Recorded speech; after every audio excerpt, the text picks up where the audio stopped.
Demain, elle est devenue, vous le savez, l'idole des enfants et la grande prêtresse des émissions pour la jeunesse. Elle sait parler aux petits et faire vibrer les cœurs. Dorothée chante aussi et présente tout un spectacle. Ce sera donc à partir de demain sur la scène du Zénith. Elle est capable, vous allez le voir, d'attirer des dizaines de milliers de personnes. Nous allons la retrouver dans un instant, mais la voici tout d'abord en répétition avec Viviane Blassel. Il y a presque 2 ans, jour pour jour, janvier 94, Dorothée était à Bercy.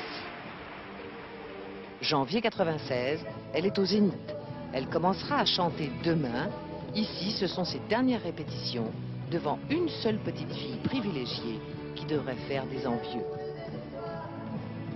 Dès demain, à nouveau, ce sera la foule, avec pour la première fois dans un spectacle une caméra volante, et toujours parce que Dorothée est fidèle, ses mêmes complices, comme ici la jolie Carole.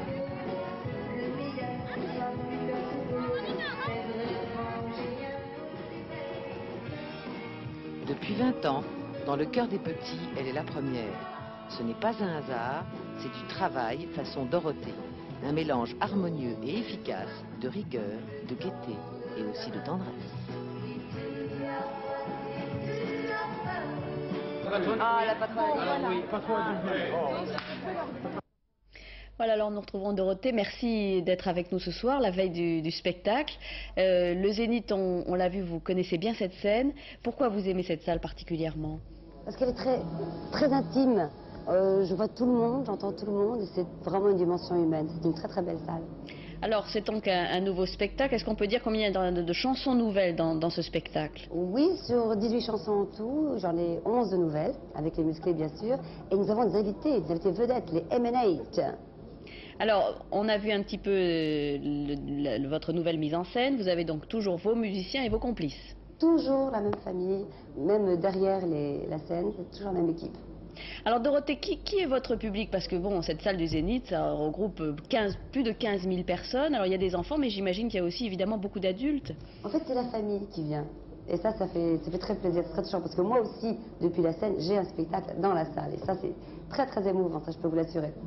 Alors, ce spectacle, il y a sûrement des chansons pour les petits, mais il y a aussi peut-être des chansons d'amour. Bien sûr, toujours. C'est la folie, c'est la fête, c'est l'amour, c'est l'amitié. C'est ce qu'il y a de plus important dans la vie. C'est vrai que vous êtes toujours très soucieuse de penser aux autres, on le sait. Vous avez souvent défendu des grandes causes, vous le ferez aussi dans ce spectacle, j'imagine. Avec des millions de copains, bien sûr. Et puis aussi, on le sait, votre amour, votre goût pour le rock, évidemment, il sera partagé par tout le public. J'espère que ça va danser dans la salle. Alors Dorothée, donc c'est au Zénith à partir de demain, peut-être après une tournée en France? Oui, un petit peu plus tard. Bon, eh bien écoutez, on souhaite à vos musiciens, à tous ceux qui vous entourent, beaucoup de bonheur. Merci à vous d'avoir été en direct du Zénith. On vous retrouvera donc demain sur cette scène. Merci beaucoup Dorothée. Enfin, c'est une image qui va vous plaire sûrement, l'image tendre de ces pandarous qui vivent dans les collines de l'Himalaya, une espèce très rare, en voie de disparition. Les 2 animaux sont nés dans un zoo de Johannesburg, en Afrique du Sud. À leur naissance, ils pesaient moins de 120 grammes. On pouvait les tenir tous les 2 dans une main. Ils sont nés gris,